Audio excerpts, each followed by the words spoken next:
Hello there. Well, it's another rainy day outside. It could very well start to rain while I'm talking to you, so I hope that it doesn't drown out my voice. Today I've decided to try something new with my cake spinner and my placemat. I was watching a channel.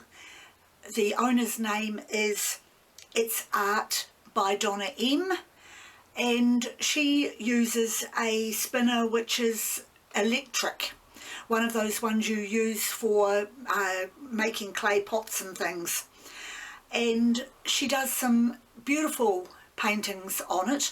One particularly took my eye, which I'll put in the description below, where she put all her colours on one side so that when she did the spinning she still had some negative space. And I'm going to try that. She used a palette knife just to swipe through the colours. I thought I might try just a couple of swipes again with my comb. The colours that I'm using today are my black for my base colour,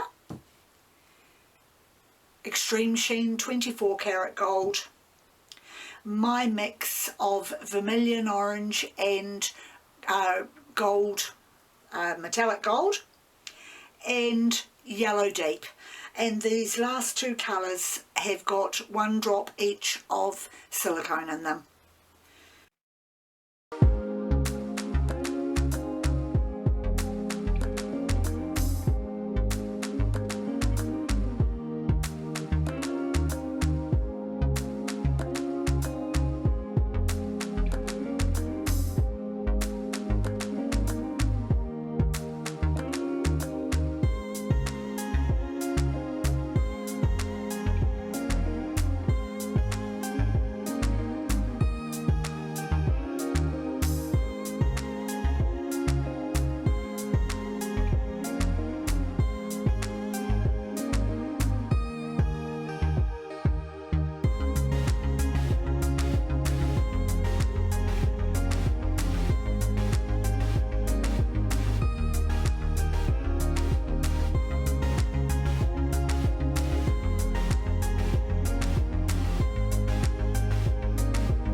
Wow, I am very pleased with that.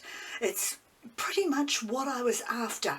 If I was to go back and do it again, I'd put a few dots probably of red in, but I've got that almost flame effect. I've got the negative space in the black. and the colours are just beautiful, and the cells remind me a little bit of what coral looks like. I'll just get my torch going again and see what else there is, but that should be it for the cells. And there were a few bubbles that I had to take out as well, but I'm going to bring it up closer to the light for you to see and just see how effective that has been. Thank you again, Donna, from It's Art by Donna M, for giving me the idea for the negative space. It's just so good, and that is really, really pretty, and I'm happy that I tried that. I am going to try it again very soon with phthalo blue and coral colours to see if I can get that underwater coral sort of effect. Yeah, sometime soon. That's it for me for this video. Thank you very much for joining me, and I'll see you next time.